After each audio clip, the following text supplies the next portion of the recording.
سے پاکستان کا سپہ سالار وہاں دروازے پر کھڑا ہو، اردن کا کھڑا ہو، شام کا کھڑا ہو، سعودیہ کا کھڑا ہو، عراق کا کھڑا ہو، قطر کا کھڑا ہو، مصر کا کھڑا ہو، افغانستان کا کھڑا ہو، یہ سارے اس دروازے پہ کھڑے ہوں تو نہیں ملے گی چابیاں؟ یہودیاں دا پیو بھی دے گا یار، ایک کڑی گل ہے۔ ان بچوں کی تصویریں دیکھیں جن کے ہاتھ میں ایک میں فیڈر ہے اور ایک ہاتھ میں پتھر ہے، اللہ کی قسم اس بچے کے اس پتھر کے اوپر ہماری ساری چیزیں قربان۔ جو باطل کے سامنے لے کے تو کھڑا ہے، ایک فیڈر ہی ہے اگرچہ ہاتھ میں، کاش کہ ان کے ہاتھوں میں ایک پتھر ہی آ جاتا، یہ آتا، یہ کھڑے ہو کر کہتے ہیں کہ ہم فلسطین کے وارث ہیں، ہم اور کشمیر بھی تم نے دے دیا، تم افغانستان کی باری میں بھی نہیں بولے، تم عراق کی باری بھی نہیں بولے، بنگلہ ملک کے 2 ٹکڑے کرا کر تم نے بنگلہ دیش بھی دے دیا، آخر کس دن تک ہم جناب سیسا پلائی دیوار کے، تمہاری سیسا پلائی دیوار میں کچھ نہیں ہے بچو۔ اگر ہوتا تو حضرت خالد بن ولید اور ابو عبیدہ بن جراح جب پہنچے بیت المقدس کی دیواروں کے سامنے تو انہوں نے کہا کون ہو؟ انہوں نے کہا محمد عربی کے غلام ہیں۔ انہوں نے کہا کیا چاہتے ہو؟ انہوں نے کہا فلسطین کی چابیاں چاہتے ہیں۔ انہوں نے کہا فلسطین کی چابیاں چاہتے ہیں۔ انہوں نے کہا تم میں وہ کوئی نہیں ہے جس کا ہم نے اپنی کتابوں میں پڑھ رکھا ہے۔ انہوں نے کہا کیا مطلب؟ انہوں نے کہا تمہارا امیر المومنین تمہارے ساتھ ہے؟ انہوں نے کہا نہیں، یہ خالد و سیف من سیوف اللہ ہے، یہ ابو عبیدہ ہے امین و حاضر امہ۔ اس نے کہا نہیں اپنے امیر المومنین کو بلاؤ۔ حضرت فاروق اعظم کو پیغام پہنچا، کہا ہم آپ کو فلسطین کی چابیاں دینے کے لیے تیار ہیں، عیسائی کہتے ہیں، لیکن شرط یہ ہے کہ آپ خود آئیں۔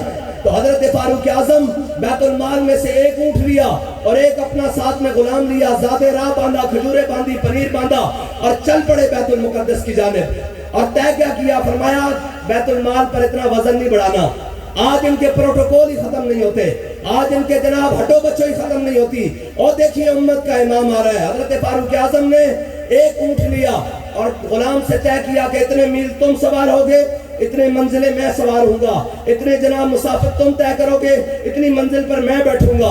اور جب طے کرتے کرتے بیت المقدس کے دروازے کے سامنے آئے تو منزل طے ہو چکی تھی۔ حضرت فاروق اعظم کا نیچے اترنے کا وقت آیا اور غلام کے اوپر سوار ہونے کا وقت آیا۔ تو حضرت فاروق اعظم نے کہا کہ چل بھئی آجا تو اوپر چڑھ۔ اس نے کہا جناب سامنے بڑے یہودی عالم، جناب عیسائی عالم کھڑے ہیں، پادری کھڑے ہیں، پوپ کھڑے ہیں، ان کے رؤساء کھڑے ہیں، تو آپ ہی اوپر سوار رہیں۔ فرمایا نہیں، تامین حق بحق دارا صبر، کہنے ایسے بات نہیں ہوگی، میں اپنے آقا مولا صلی اللہ علیہ وسلم کا غلام ہوں، وَأَوْفُوا بِالْعَهْدِ إِنَّ الْعَهْدَ كَانَ مَسْئُولًا کا عامل ہوں۔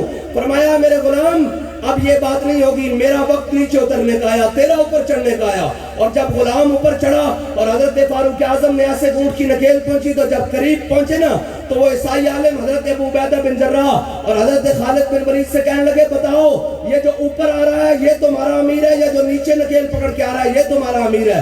انہوں نے کہا تمہیں اس سے کیا لگے؟ انہوں نے کہا ہم نے اپنی کتابیں کھولی ہوئی ہیں، ان کے اندر لکھا ہوا ہے نبی آخر الزمان حضرت محمد مصطفیٰ امام الانبیاء کا ایک غلام آئے گا، وہ اس شان سے بیت المقدس کی چابیاں لینے کے لیے آئے گا کہ دیکھیے کس شان سے امت کا امام آتا ہے، خود پیدل ہے، سواری پہ غلام آتا ہے۔ یا رسول اللہ لبیک لبیک لبیک یا رسول اللہ لبیک لبیک لبیک یا رسول اللہ لبیک لبیک لبیک۔ انہوں نے کہا ہاں جی بتائیں، یہ جو اوپر سوار ہے یہ آپ کا امیر ہے، جو یہ نکیل پکڑ کے آ رہا ہے یہ آپ کا امیر ہے؟ انہوں نے کہا جی جو نکیل پکڑ کے آ رہا ہے یہ 36 لاکھ مربع میل کا حاکم، فارق کے حق و باطل امام الہدا، تیغ مسلول شدت پہ لاکھوں سلام، وہ عمر جس کے آدھا پہ شہدہ سکر، اس خدا دوست حضرت پہ لاکھوں سلام، اور ترجمان نبی ہم زبان نبی۔ انہوں نے کہا یہ آ رہا ہے مسلمانوں کا خلیفہ آ رہا ہے۔ انہوں نے کہا یہ چابیاں ہم سے لے لیں، ہم چابیاں آپ کے حوالے۔ بیت المقدس کی چابیاں آج بھی مل سکتی ہیں، اس کی شرط یہ ہے کہ مسلمانوں کا سپہ سالار دروازے پر کھڑا۔ مسلمانوں کے سپہ سالار دروازے پر کھڑے تھے، انہوں نے کہا ہمیں لڑنا ہی نہیں، یہ چابیاں لے لو۔ آج مسلمانوں کے پاکستان کا سپہ سالار وہاں دروازے پر کھڑا ہو، اردن کا کھڑا ہو، شام کا کھڑا ہو، سعودیہ کا کھڑا ہو، عراق کا کھڑا ہو، قطر کا کھڑا ہو، مصر کا کھڑا ہو، افغانستان کا کھڑا ہو، یہ سارے اس دروازے پہ کھڑے ہوں تو نہیں ملے گی چابیاں؟ یہودیاں دا پیو بھی دے گا یار، ایک کڑی گل ہے، یہ تو بات ہی کوئی نہیں ہے، یہ تو بات ہی کوئی نہیں ہے۔ الفانسو جو تھا نا، میں نے آپ کو آج سنانی ہے جہاد کی باتیں۔ میرے آقا نے فرمایا لا عزت الا بالجہاد، فرمایا میری امت کی عزت بغیر جہاد کے نہیں ہو سکے گی. اور حضرت فاروق اعظم نے فرمایا یا لا يدع قوم الجہاد فی سبیل اللہ الا خذلهم اللہ بالبلاء. فرمایا میرے حبیب کے غلاموں یاد رکھنا جو جہاد کو چھوڑ دے گا اللہ اس پر بلائیں نازل کر دے گا. اس پر بلائیں کیسے آتی ہیں؟ کبھی سیلاب کی صورت میں، کبھی فاقہ کشی کی صورت میں، کبھی مہنگائی کی صورت میں، کبھی کسی صورت میں، اور جناب کبھی معیشت کی تباہی کی صورت میں، کبھی سلطنتوں کے دو ٹکڑے ہونے کی صورت میں. اس لیے کہ تم نے جہاد چھوڑ دیا اور ساری دنیا کو کہتے ہو جنگ حل نہیں ہے. اگر جنگ حل نہیں ہے تو امریکہ 200 سالوں سے جنگ کیوں کر رہا ہے؟ جنگوں سے ملک تباہ نہیں ہوتے. اگر جنگوں سے تباہ ہونے ہوتے تو میرے آقا مولا صلی اللہ تعالیٰ علیہ وسلم کبھی اپنے غلاموں کو لے کر بدر میں نہ جاتے، کبھی حضور اپنے غلاموں کو لے کر احد میں نہ جاتے، کبھی خندق میں نہ جاتے، کبھی مراسی میں نہ جاتے. اور جنگیں ہوئیں تو فتح مکہ ہوا. فتح مکہ سے پہلے، ہجرت سے پہلے حضرت بلال کو تو جناب جنگ سے پہلے امیہ غلبے جناب کعبے کی اور جناب مکے کی گلیوں میں لٹا لٹا کر مارتا تھا اور کہتا تھا ہاں بلال، نیچے تپتی ہوئی ریت، درمیان میں بلال، سینے پہ پتھر، کہتا تھا 10 بلال ہوتے رکھی پروگرام میں. یاد رکھنا اسلام ڈھیلی گل دا قائل نہیں.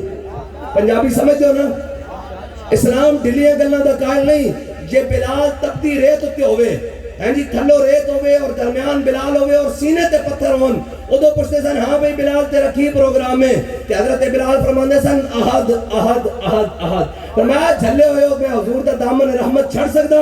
اے تا تہاڈی غلط فہمی. اور اے یاد رکھنا جدو اسلام طاقت دی گل کیتی، جہاد دی گل کیتی، پھر بلال نو کٹن والا کوئی نہیں سی. پھر تے بلال کعبے دی چھت تے چڑھ گیا.